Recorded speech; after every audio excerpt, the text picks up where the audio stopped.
Welcome back to another Film Geek movie review. In just a moment, I'm gonna hop in my sleigh and laugh all the way to the futon to check out the Netflix original, My Secret Santa.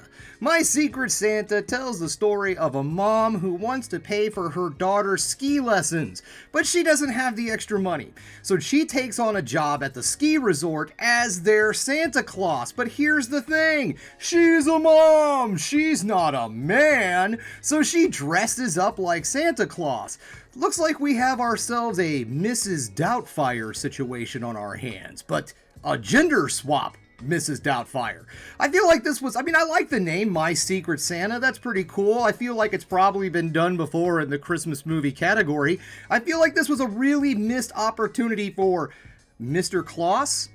You know, Mrs. Doubtfire, Mr. Claus, might as well go ahead and have fun with the connection. Everybody's gonna make it.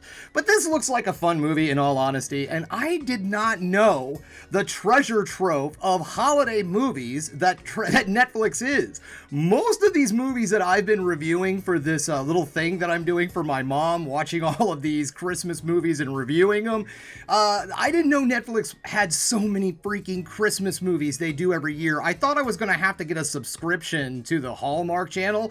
Lucky for me, I have a Netflix subscription, so I didn't have to do that. Alright, so normally when I get ready to go over there and watch the movie, you know I do the gag where I get up and I walk over and meet Haku and so on. Well, a little bit late, like one of my earlier videos, I did this thing where I showed the snow and everything outside. It was a beautifully snowy day in Kansas City, Missouri, so I took a few seconds of some footage and showed it. It looked really cool.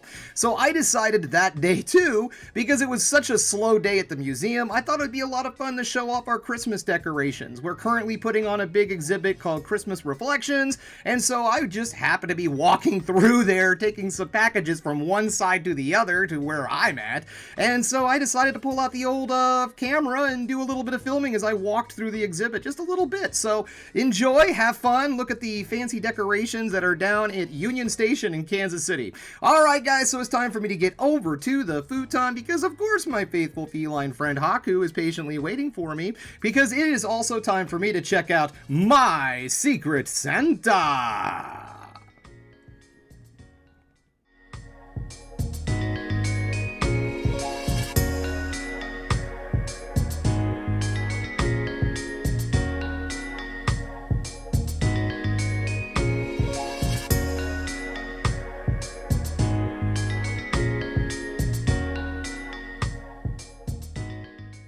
Just getting done watching My Secret Santa, and guys, I'm gonna give it to you straight, okay? This movie's bad. This movie is really, really bad. I could not find a lot of redeeming value whatsoever in this film. I have something kind of nice to say about this movie, but other than that, there's nothing here. To be perfectly honest, this is a damn near unwatchable film. The only way that I was actually able to make it through this movie was my wife sat down and watched this movie with me, and I think it was like 10 minutes in, and we could not but help ourselves but to just start riffing the hell out of this movie.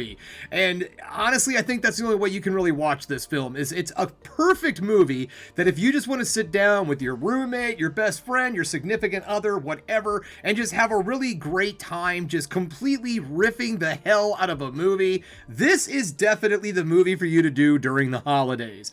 Because sure, it's fun to watch because it's Christmassy, but yeah, the one nice thing I can say about this movie is it's really fun to make fun of this movie. So let's get into it, shall we? We're going to get things started with negatives and then move into the positive to end everything on a high note. Well, the first thing I want to talk about is the concept of this movie, and I did think that it was an okay idea. There's some fun that could be had with this idea, to be perfectly honest. The whole thing about a mom dressing up as Santa Claus to make a little extra money for her family during the holidays sounds like a really cool idea. It sounds like we could have some fun here, right? There's fun that could be had. You could have had it set at like a mall or something like that, and she's just trying to make a little extra money. But in this story, It's just plain weird, to be perfectly honest, when you really start to think about it, because her daughter gets accepted into this ski school at this resort, or I should say snowboarding school at this resort in the, I'm pretty sure, fictional city that they live in Washington, okay? So they act like she gets accepted into Harvard or something, and they're jumping up and down all excited, and oh no, this ski school is going to cost too much. Well, then the mom finds out that if she works at the resort, then the lessons are only 50%. 50% of what they normally cost, which is kind of, still not all that great, to be perfectly honest. If you freaking work at the resort, you don't think that there's some kind of scholarship program for the kids. And then the whole skiing, snowboarding thing, it really doesn't have anything to do with the story whatsoever. It's just a motivation to get her to become Santa Claus. And then once that happens, you don't hardly ever hear anything. I mean, they bring it up all the time. They bring up the fact that she's doing this for the ski school, snowboarding school, whatever, but you never see this girl snowboard. You see her walking around with a snowboard. You see her bullied by other members of this team or class or whatever they are, but you never see this girl snowboard. So why snowboarding at a resort? Why not just, again, go for a mall where she's just trying to make a little extra money? Because in all honesty, that seems more realistic in a movie that's already insanely hard to wrap your head around how this is happening. The acting in this movie is just, I hate saying bad because it's just, I don't like being too horribly negative, but it's extremely wooden. It almost feels like in some parts the actors are just reading lines off of like big boards or something. Like they're literally writing the script when the actors show up, and the actors just kind of have to do the best with what they got. Just try to make these characters somewhat real with whatever information they're given when they show up on set that day. The acting was just all over the place. The story made absolutely no sense.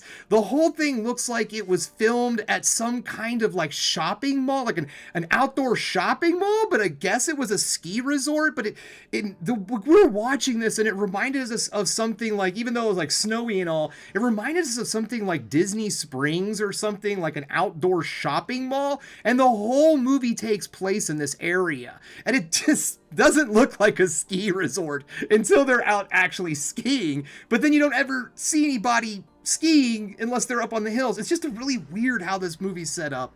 It's just, all in all, makes absolutely no sense. It's not a funny movie. There's not a lot of humor to be had in this film. I will say, though, the one thing that it does really well is it does Christmas quite well. I mean, it is about a woman dressing up as Santa Claus. There was a lot of great fun that could be happened here. And oh God, the one thing, I would have to say, the one thing that kept bugging the ever-living hell out of me in this entire film was not the idea that the makeup looked bad and all. We'll get to the makeup in just a moment.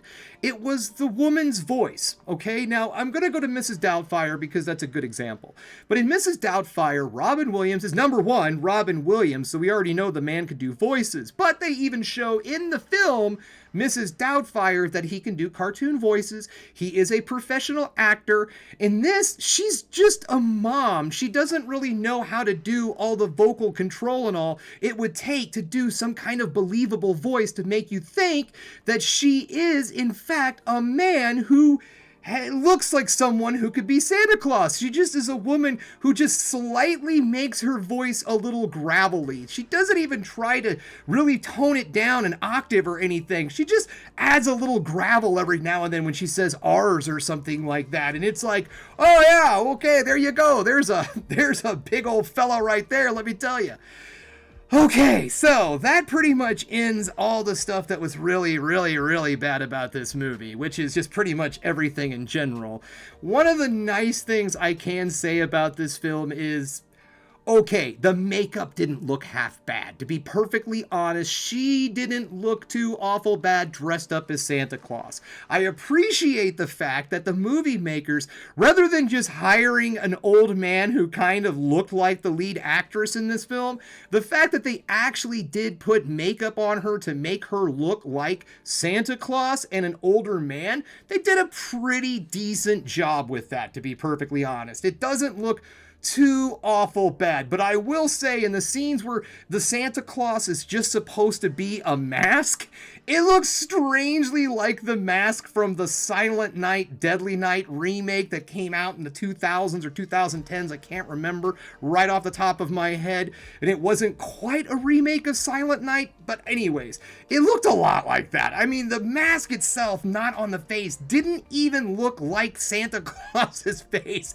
when it was on her. It was really strange. But when they had her dressed up like Santa Claus, to be perfectly honest, she looked the part. It was that awful. It looked okay.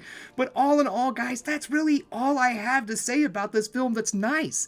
One is that if you are in the mood to just sit down and absolutely go toe-to-toe with somebody trying to outdo that person in roasting, this is a great movie. You can just sit there and riff the hell out of this thing if you want to.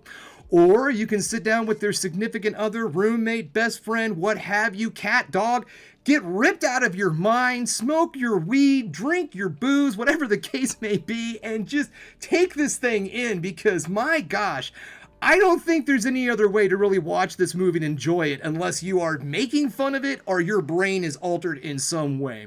So there you go, guys. In all honesty, unless you just want to have some fun ripping the hell out of this movie, I say this is a 110% skip this movie. Well, alright guys, thanks again for checking out The Film Geek. If you liked what you saw here today, go ahead and subscribe to the channel, ring that bell for notifications, and give me the old thumbs up if you like what you're seeing. And if there's one more thing you could do, folks, that is keep watching movies. You know I'm gonna.